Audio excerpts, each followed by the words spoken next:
Hey there, Saber fans, Shamim here. Today we're going to be taking a look at the lightsaber used by Jedi Master Adi Gallia in the prequel trilogy. This is one of several clan or arena sabers that were used in primarily episodes 1 and 2. In the behind the scenes for episode 1, there's a segment where Ewan McGregor is presented with a case full of 5, 6, 7 different lightsaber designs, and this is where he gets to pick what lightsaber Obi-Wan Kenobi is going to use in the prequel trilogy. You can see that there's what will become Qui-Gon's lightsaber, what will become Obi-Wan's lightsaber, and then half dozen other lightsaber designs, including this one, including ones that would eventually go on to be Mace Windu's Episode 1 lightsaber, Ki-Adi-Mundi's lightsaber, Luminara's lightsaber, Plo Koon's lightsaber.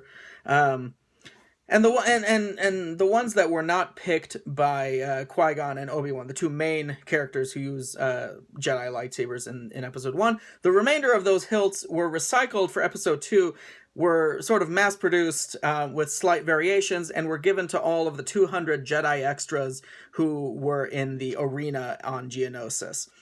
Which is why that clan of Jedi fighting in the arena, these series of lightsabers are often referred to as the clan or the arena lightsabers, and designates that series of designs that was sort of recycled, not necessarily specifically character related, because several characters end up with these types of hilts. And then in Episode 3, General Grievous also ends up wielding several of these, since the hilt designs already existed, and so they just scanned those into the computer. A little bit of backstory on my connection with the character of Adi Gallia. For those of you who played the PS1 game Jedi Power Battles, Adi Gallia is one of a half dozen playable characters in that game. And what was unique about her is that she wielded a crimson lightsaber, a red blade. She was one of the few Jedi pre-Episode 2 to use a red lightsaber. Up until then, the Sith, the bad guys, had always used the red lightsabers. But Jedi Power Battles and a lot of the comics and novelizations that came out around the time of Episode 1 showed the Jedi using a whole bunch of different lightsaber colors, including different shades of red. So that was something that I really enjoyed about Adi Gallia. For those of you who also read the series of novel or the series of books, Jedi Apprentice, which featured the adventures of Obi-Wan Kenobi and Qui-Gon Jinn pre-Episode 1, Adi Gallia featured in several of those storylines. And there was a bit of romantic tension between Adi Gallia's apprentice and Obi-Wan Kenobi, which was pretty cool. This was, of course, pre-Satine, as we see in the Clone Wars. And then Episode 2 came around, and George Lucas decided that good guys are blue and green, bad guys are red, that's just the way it is. And Mace Windu's all like, no purple? And he's like, well, Sam Jackson, you might get purple. So Sam Jackson ends up with a cool color. Everyone else is reduced to blue and green. So Adi Gallia ends up with a blue lightsaber, canonically. But I still really loved her red lightsaber in Jedi Power Battles. I loved her red lightsaber on the cover of several of those Jedi Apprentice books. And if you had the Adi Gallia action figure, she came with a red lightsaber that really, it was a really gorgeous shade of like deep maroon crimson, the blade itself, which was really cool. And I also really loved the hilt that came with that little lightsaber toy. It was silver, it had some big buttons on it, and then the top was gold. I was like, that's a really cool design. We haven't seen any lightsabers up until that point that had any gold on them. Most of the other ones have all just been silver and black. And Luke's Episode 6 lightsaber had some copper, but we hadn't really seen any gold. So Adi Gallia's lightsaber was pretty unique in that it was the first lightsaber that I remember at least seeing with any traces of gold on it. So when KR Sabers announced that he was doing a run of all of the clan sabers, I knew that I had to pick up the Adi Gallia lightsaber. As I understand it, Shakti also uses a lightsaber that's very similar to this, if not exactly the same as this. But I have no emotional connection to Shakti, and so for me this will always be a lightsaber for Adi Gallia, one of my favorite Jedi. I put in a blade plug here. I think it's by Darkside Engineering or Arkham. I can't remember which one. But it's got this really cool like razor plug effect on it. This part up here is brass. The rest of the hilt is aluminum. You've got a little bar graph here, which can be wired up. I opted to not wire up the bar graph. But I do have a red and a yellow 5mm accent LED. And I got these from CIG. I don't remember what the CIG stands for. I'll put the link down below. But basically, they are illuminated tactile bezel switches, which are perfect for these kinds of sabers, for Darth Sidious kinds of sabers, and they come in a variety of different colors. So I picked 2 of those up. They came pre-wired, very, very easy to use and install. They were labeled, all the 4 wires that you needed to use. So I'll put the link below to where I got these switches. They're fantastic. I really recommend them if you're looking for something a bit more Greebly-esque that is sort of a hidden activation switch, which is really cool. Then you've got your 2 big thumb screws up here, CoverTech knob. The screw on the CoverTech knob is locking the chassis in place. Then you've got your pommel vented for sound.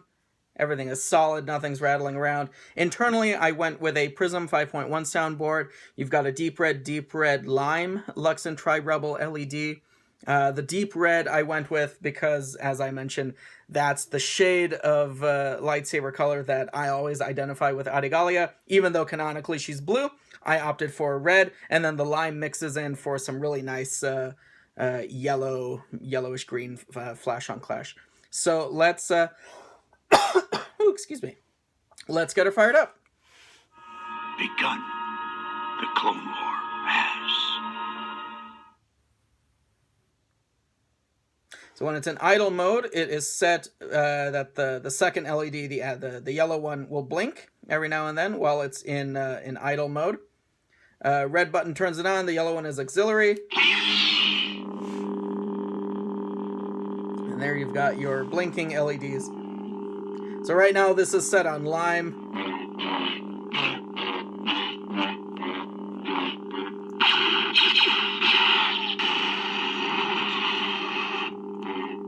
There we go. Now we're back to deep red.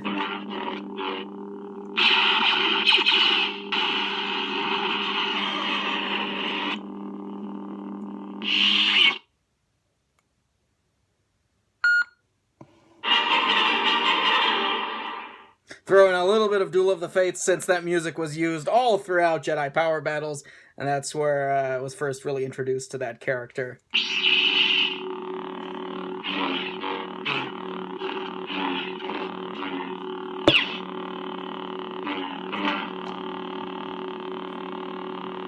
Linkies! I usually don't do accent LEDs on any of my personal builds. But they were there on the hilt, and I wanted to try something new, so there you have it, some blinking accent LEDs.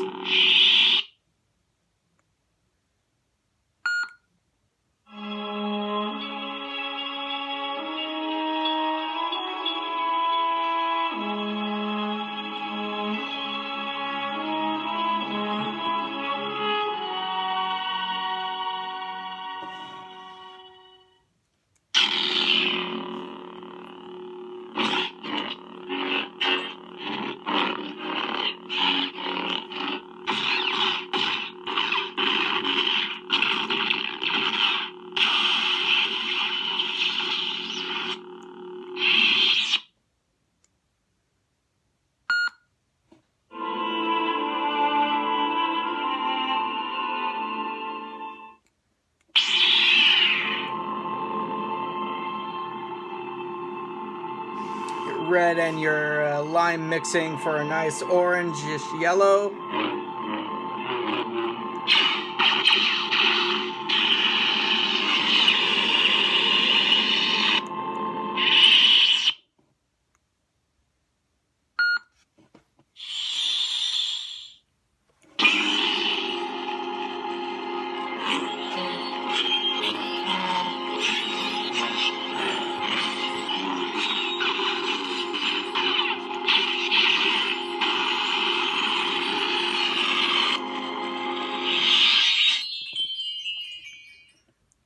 So far we've done Size Matters Not, the Master 3, then we had Graflex 7, this was Sparkle,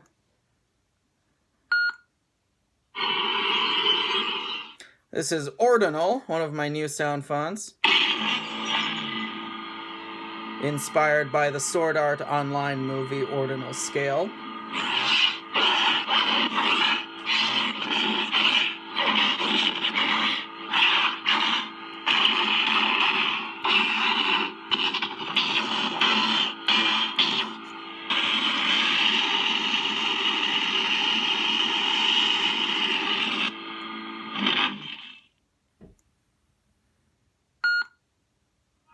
Begun. The Clone War has. And this is back to Size Matters Not. Let's throw a blade in there. Blade retention screw is here in between these two flange sections. Loosen that. Out slides your blade plug.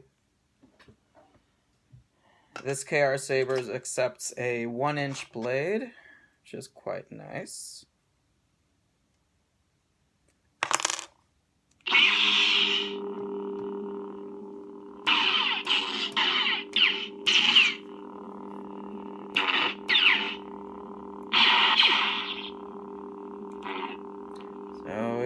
This is sort of a dark orange. We add a little bit of the lime in. This is a more of an amber color. This is very much yellow. And then full lime just by itself. And back to deep red. So there you have it, guys. Prism 5.1 install on a KR Sabers Gallia hilt. I like the shorter hilts, the 1.5 hilts, the ones that can very easily be used single-handedly. I generally don't like longer hilts. I have smaller hands, and so I appreciate the 1.5 hilts, where when I wrap it around, my bottom of my wrist is just resting on the pommel. Just above the pommel. So this is a perfect size hilt for me. I'm very happy with the quality of the hilt.